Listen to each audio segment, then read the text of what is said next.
Kronologis Irjen Pol Napoleon masuk ke sel Muhammad Kc. Irjen Pol Napoleon Bonaparte bersama 3 orang napi masuk ke dalam kamar sel Muhammad Kasman alias Muhammad Kc.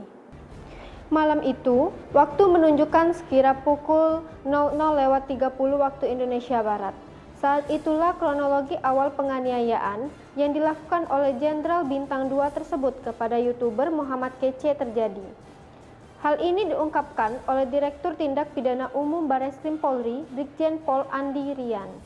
Menurut dia, setelah Irjen Napoleon masuk ke sel Muhammad Kc, mantan Kapolres Oku itu menyuruh seorang napi untuk mengambil plastik putih.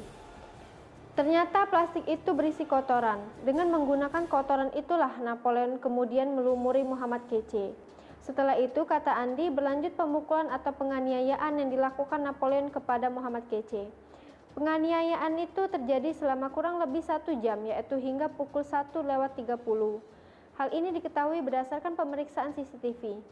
Kemudian, Napoleon dan 3 orang lainnya meninggalkan sel Muhammad Kc. Gembok ditukar. Menurut Andi, Napoleon bisa masuk ke sel Kc dengan cara mengganti gembok sel Kc dengan gembok milik tahanan lainnya berinisial H alias C. Berikut pernyataan lengkap Napoleon yang ditulis dalam surat terbuka tersebut. Saudara-saudaraku sebangsa dan setanah air. Sebenarnya, saya ingin berbicara langsung dengan saudara-saudara semua. Namun, saat ini saya tidak dapat melakukannya. Terkait simpang siurnya informasi tentang penganiayaan terhadap Kc, dapat saya jelaskan sebagai berikut. 1. Alhamdulillah, bahwa saya dilahirkan sebagai seorang muslim dan dibesarkan dalam ketaatan agama Islam yang rahmatan lil alamin. 2. Siapapun bisa menghina saya, tapi tidak terhadap Allahku, Al-Quran Rasulullah, dan akidah Islamku.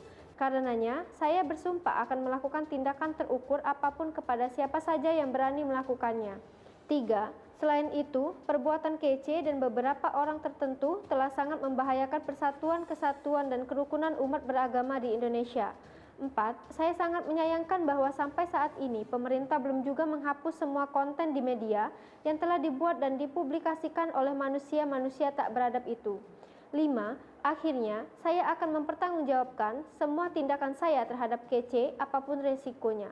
Semoga kita semua selalu dalam perlindungan Allah Subhanahu wa Ta'ala dan hidup rukun sebagaimana yang ditauladani oleh para pendiri bangsa kita. Hormat dan salamku.